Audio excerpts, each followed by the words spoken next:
Baba au familia kwa ujumla wanajivunia kiasi gani wewe kwa nafasi hii ulionayo sasa? Wanajivunia sana. Wanajivunia sana hasa babangu. Kwa sababu anaona kile alichokianzisha kwenye familia ni kama vile kinaendelea kukua.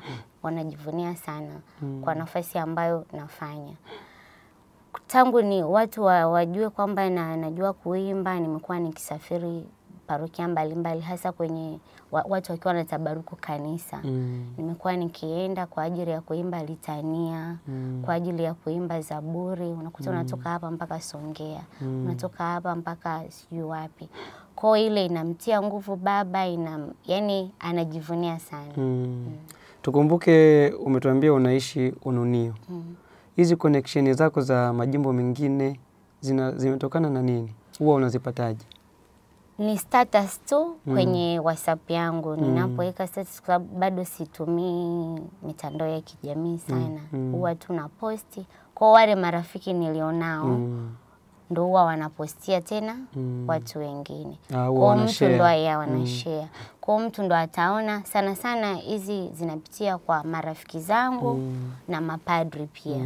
Ndo connection zinapitia huko. Kwa watu wakiona huko wanakutafuta. Mtu anaona, ananitafuta, anatafuta namba yangu, ananitafuta. Njoo tusaidie kitu fulani, njoo fanye kitu fulani, naenda. Kuna namna maisha yako ya kimuziki yana support au yana push maisha yako, uchumi wa maisha yako? Yes. Ndio, kuna namna yana support. Kwa hiyo watu wakikuita, endapo sio sana lakini kuna namna yana support. Wakikuita huko majimboni kuna namna kuna namna wanakusaidia kidogo. Yeah. Unafikiri kama kushukuru. Yes. Unafikiri inatosha kwa sasa hivi bado haitoshi. Kwa sababu naweza nikasema nimekuwa nimejikita zaidi kuinjirisha kuliko kupokea. Sijawa bado mtu wa kupokea. Nimekuwa nikiinjirisha zaidi. Kwa mimi hata mtu akiniita nimsaidie labda kwa imerekodi, nimsaidie kuingizia sauti au kujazia, siwezi kumtoza chochote. Labda yeye vile atakavyobarikiwa. Nimekuwa nikiamini ni utume ambao nimepewa.